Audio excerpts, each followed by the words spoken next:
Bismillahirrahmanirrahim, dear students. Today is the lecture of the class 10th regarding physics.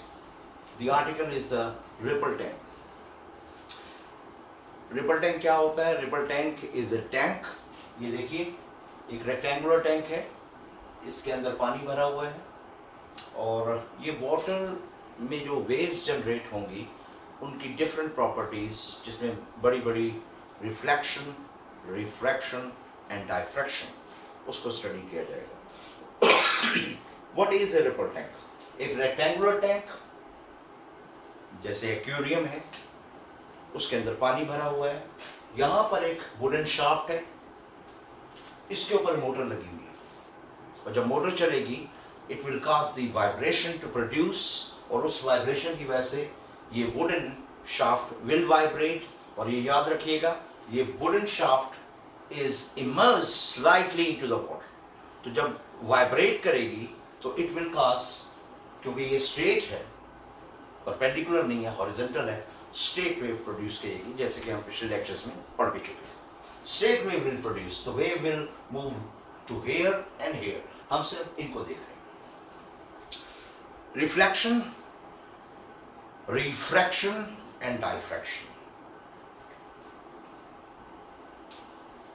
यहां एक bulb है, इस bulb की रोशनी पानी से गुजरेगी और नीचे इसका इंप्रेशन और a shadow will be drawn here on the screen.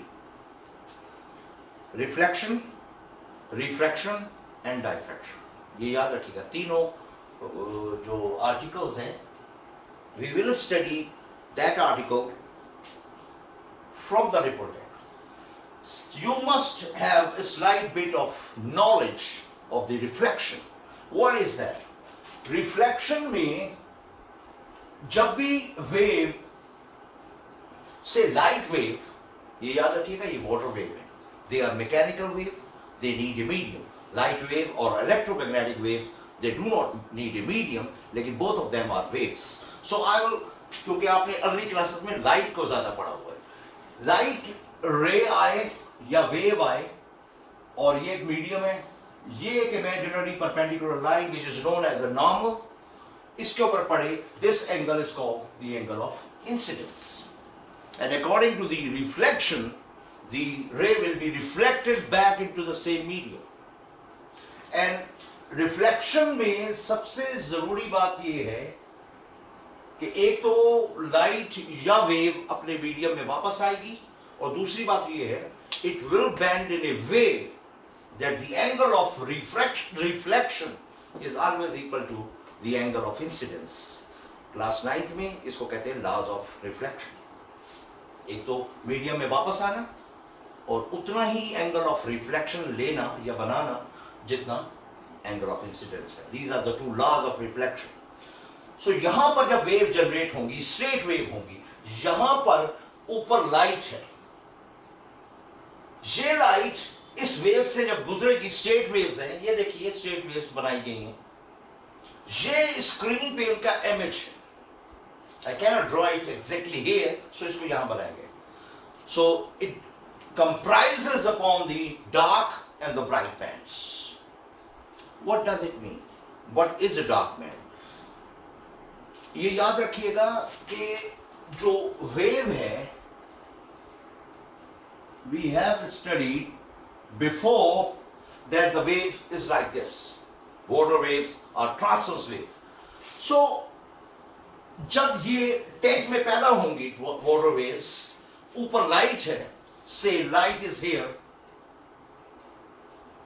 तो व्हाट विल हैपन? बड़ी इंपॉर्टेंट बात है. The crust of the wave will have a bright band here, and the truss will behave as a dark band. इस class में थोड़ा सा इस chapter में एक्सप्लेन करना इसको मुश्किल है, लेकिन आई will try my level best. जब आप 3rd चैप्टर आई थिंक पढ़ेंगे तो ऑप्टिक्स का, तो उसमें ये बताया गया है कि ये जो ब्राइटनेस है, ये कन्वर्जेंस ऑफ लाइट है, और इसके लिए वो लफ्ज इस्तेमाल होता है कन्वेक्स लेंस। तो ये कन्वेक्स लेंस बनाएंगे, मुश्किल है इसको अभी क्योंकि हमने लेंस पढ़ा ही नहीं। लाइट रिफ्लेक्ट होगी and this crust will form a bright band and this trough will form a dark band. So crust, trough, bright, dark, bright, dark. और आपको पता है what is a wavelength? दो क्रस्ट का दरमियानी फासला टॉप्स का और ट्रफ्स का या फिर पूरी वेव का एक length is called a wavelength. This is a wavelength. यहां पर wavelength अल्लाह की बुक में नहीं है. What will be the wavelength? I think this one. Sorry. This is the wavelength. I started from the bright and I ended at dark. From bright and ended at dark. There are other means to calculate the wavelength. कि अगर bright का center और dark का center ले ले, this will be the same distance which is known as the wavelength. तो हो क्या रहा है? Please concentrate. मोटर चली, मोटर ने वाइब्रेशन प्रोड्यूस की, the wooden shaft will be vibrated, the state wave will be produced in this and they will move like this to the other end. और ऊपर लाइट, उस light ने क्या किया? Crust को कन्वर्ज किया, ब्राइटर बना बैंड, और ट्रफ्स को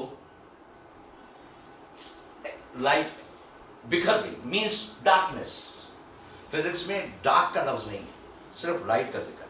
अगर हम फिजिक्स की टर्म में डार्कनेस को डिफाइन करें तो we will say absence of light. That's so beautiful. तो ये आपके पास बैंड बनी, ये यहां स्क्रीन पे होंगे and this phenomena is known as the generation of the wave. How can we discuss the reflection of light? Reflection of light में देखिए, ये लाइट, रिफ्लेक्शन के लिए एक मीडियम जरूरी है जहां से आपकी लाइट रिफ्लेक्ट हो। मैंने ये एक बैरियर या एक रुकावट यहां पर रखी है, याद रखिएगा ये यहां पर रखी हुई है, और स्लाइट बिट ऑफ एंगल।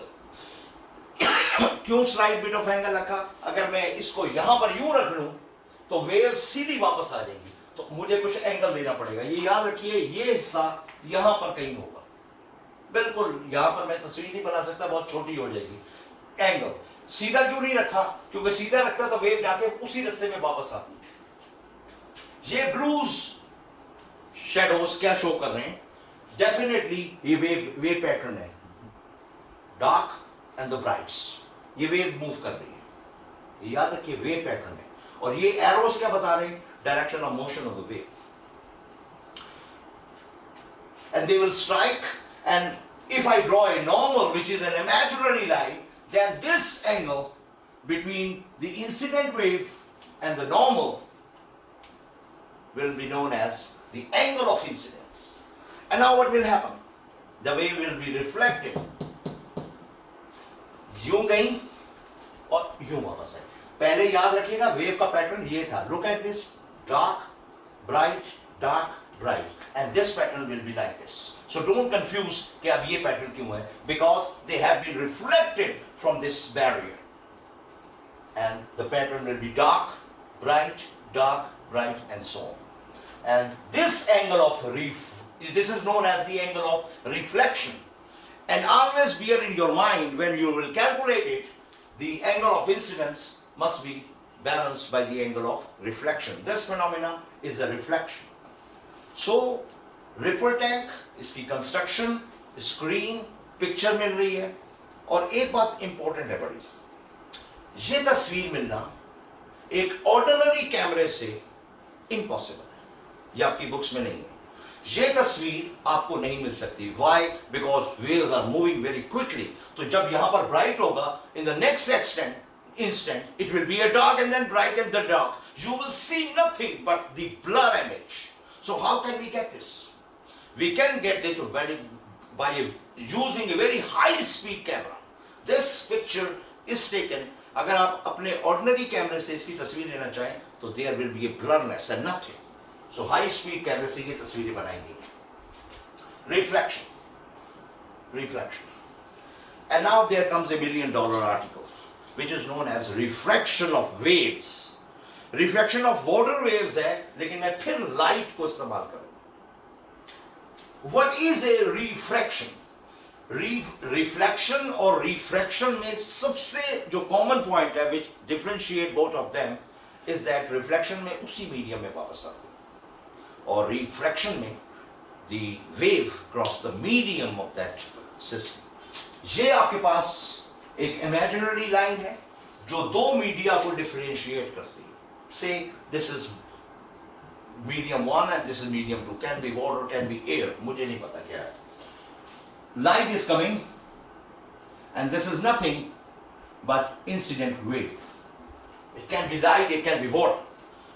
ये incident wave है. तो this angle with the incident wave make with the normal is called the angle of incidence.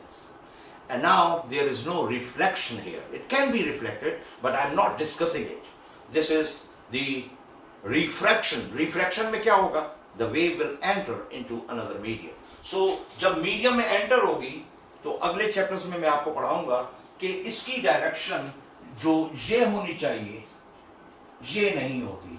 या यूं चली जाएगी, या यूं चली जाएगी. कितनी यूं या कितनी यूं, ये जब आप चैप्टर पढ़ेंगे तब समझ में आएगी. लेकिन it will deviate from its original path, may be away from the normal और towards the normal, depends upon the difference of the media. ये यहां पर नहीं डिस्कस हो सकता, लेकिन आप लोगों ने ध्यान में सिर्फ ये रखना है कि refraction is a process in which the wave changes its direction after being refracted. एक तो ये बात होगी रिफ्रैक्शन की. एंड नाउ रिफ्रैक्शन में एक दो बातें और ध्यान में रखनी है कि याद रखिए ये जो मोटर चल रही है, इस मोटर की सर्टेन फ्रीक्वेंसी है और उस मोटर की फ्रीक्वेंसी की वजह से जितनी ज्यादा होगी उतनी ज्यादा वेव पैदा होगी. अगर मोटर आहिस्ता वाइब्रेट कर रही है, number of wave will be small. और मोटर अगर तेज वाइब्रेट कर रही है, this is called frequency. Frequency is the number of wave produced in 1 second और passing through a point in 1 second. तो यहां पर वेव्स मोटर की फ्रीक्वेंसी पे डिपेंड करती है, जितनी फ्रीक्वेंसी आई होगी, लेकिन ये फिक्स है, मोटर पे डिपेंड करती है. ये एक मीडियम है. So this is the medium 1 and this is the medium 2. ये तो इस तरफ एक फिगर है. I will try to elaborate. याद रखिएगा ये यहां पर है. आप कहेंगे यार मीडियम तो एक है, that is a water. So where will be a second wave? याद रखिएगा वाटर वेव में दो मीडियम का मतलब होता है कि one water is shallower and the other is denser. अब पानी तो एक ही है टैंक में. What we will do? हम इस टैंक में एक वुडन ब्लॉक रख लेंगे. Please concentrate. इसमें यहां कहीं एक वुडन ब्लॉक रख लेंगे. Say this place. अब जब यहां पर वुडन ब्लॉक रखेंगे, व्हाट विल हैपन? पानी शैलो हो जाएगा क्योंकि ब्लॉक जगह घेर लेगा. तो इससे ऊपर वाला पानी will be A shallow water. Shallow का मतलब है कम गहरा. एंड ये पोर्शन ज्यादा डीपर होगा. सो जब वेव किसी एक मीडियम से शैलो से डीप या डीप से, यहां से अगर आ रही है, अगर यहां से आ रही है तो देखें प्लीज, डीप से शैलो में आ रही है.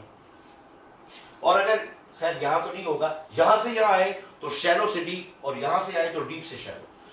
ये डिफरेंस ऑफ मीडिया इस तरह जनरेट किया जाता है ताकि रिफ्रैक्शन को ऑब्जर्व किया जाए. से this is a deep and this is shallow. यहां वुडन ब्लॉक रखा हुआ है. अब जब वाटर वेव्स आएंगी, what will happen? There will be a difference of medium. और ये याद रखें, ये मैं आपको लिख के देता हूं कि जब डीप से you have to learn it, shallow में आएंगी, what will happen? This is the most important. The wavelength of the wave will be decreased. और ये याद करना बड़ा आसान है क्योंकि डीप ज्यादा है और शैलो कम है तो वेवलेंथ कम हो जाएगा. Wavelength lambda will decrease. Clear? I repeat it. When the waves, water waves, travel from a deep water and enter into the shallow. Shallow कैसे होगा?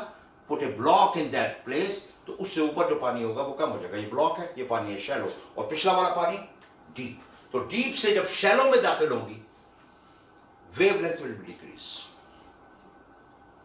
If I ask you what will be the change in frequency, $1 million point. What will be the change in frequency of the wave? Wavelength decrease हो गया deep से shallow. याद रखिएगा, जब shallow से deep में जाएंगी, wavelength increase हो जाएगा. Reverse. If I ask you, यार frequency पे क्या फर्क पड़ेगा? I am staying down here. Please listen. Frequency कैसे पैदा हो रही है? By the vibration of the motor. क्या मैंने मोटर की स्पीड चेंज की है? नहीं, वो वाइब्रेट वैसे ही हो रही है. तो क्या उसकी फ्रीक्वेंसी चेंज हो रही है? नहीं. तो वेव्स की फ्रीक्वेंसी चेंज होगी? नहीं. अगर मैं इसकी फ्रीक्वेंसी चेंज करूं तब हो सकता है. Frequency will not be change. And you have read it out that V is equal to F lambda. This is a very famous relation. I have proved it in the previous lectures. Check it out. Wavelength आपका decrease हो गया, frequency वही रही. And now what will be the product of F into lambda? Decreased. And now what is the product of this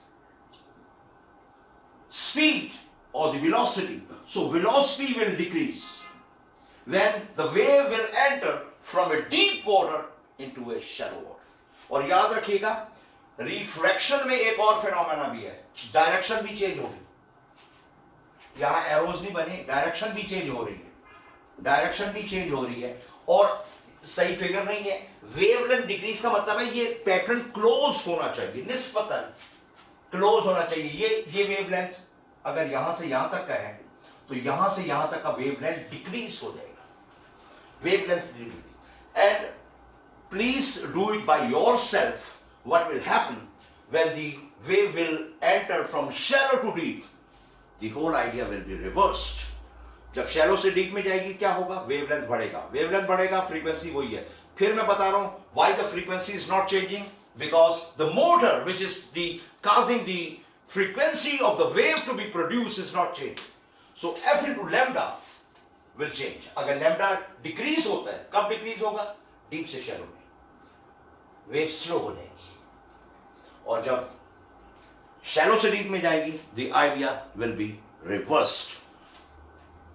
so this is refraction and this is reflection, and the final idea is the diffraction. What is a diffraction? Okay, ये water wave यहां से generate होकर यहां जा रही है. याद रखिएगा, यूं भी जाएंगी, लेकिन we are not considering, we are only considering straight waves जा रही है like this, they are travelling like this. Reflect करवा दिया, रिफ्रैक्ट करवा दिया. डायफ्रैक्शन क्या है? डायफ्रैक्शन इज ए फिनोमेना कि जब वेव ट्रेवल्स कर रही हो और आप बीच में एक ऐसी रुकावट रखें कि जिसके दरमियान में एक स्लिट हो, opening, small opening. The phenomena of diffraction will be produced. Very comfortable. ये देखिए, ये black strip is showing a obstacle in front of the wave. These are the wave. The red line shows the direction of the wave, and you know this is crust and trough. This is an opening. ये opening, which is in physics we call it a slit, ये बहुत important है. अब क्या हो रहा है? जब वेव इसमें से पास होंगी, what will happen? They will bend themselves from the corners. आपकी बुक में कॉर्नर का लफ्ज नहीं है. ये देखिए, ये वेव है, it will be bended from the corner, so it will like this. And this phenomenon in physics is known as diffraction. What is the most important condition for the diffraction to be produced? देखिए, आपका सवाल ये होगा कि what should be the width of this slit in order to produce diffraction? ये कितनी होनी चाहिए? द मोस्ट इंपॉर्टेंट, ये वेव्स हैं, यू नो द वेवलेंथ। मैं दोबारा वेवलेंथ बना रहा हूं इसका, यहां के सेंटर और यहां का सेंटर, इससे वेवलेंथ, या यहां की स्टार्टिंग यहां का एंड, या यहां की स्टार्टिंग यहां का end, these are all the wavelengths. जैसे आपको बताया वेवलेंथ, ये भी वेवलेंथ है, ये भी वेवलेंथ है, ये भी wavelength. When the width of the slit, I again repeat, when the width of the slit is comparable, is equal to the wavelength of the wave, then the diffraction will produce. What does it mean? अगर मैं इस diffraction को, देखिए यहां पर बीच में जो slit का डिस्टेंस है, विड्थ बढ़ा दी गई, क्या होगा जी? As I open this slit and open it, ये सिर्फ दो फिगर्स नहीं है, millions of figures can be drawn. I have only drawn two. जब मैं इसको खोलना शुरू करूंगा, अगर वेवलेंथ के बराबर है, then the diffraction will be prominent. It can be seen very smart that it is bending. And now when I am going to open the slit, open, what will happen? There will be a phenomenon of diffraction, but it will minimize itself. The waves can be seen as to be straightened, and there comes a certain time that the slit goes to a distance that the diffractions disappear. तो इसका मतलब है diffraction के लिए the most important condition is the width of the slit through which the diffraction is taking place. So these are the three phenomena which are observed by a ripple tank. Rippling means vibrations, and then waves are produced, reflection is observed, and refraction is observed, and then diffraction is observed. I hope you will read out this article again and again, and you can ask questions. आप लोगों का feedback बहुत कम आ रहा है, इसका मतलब है या तो आप बहुत लाइक हैं या आपको कुछ समझ नहीं आ रहा। Thank you very much. अस्सलाम वालेकुम।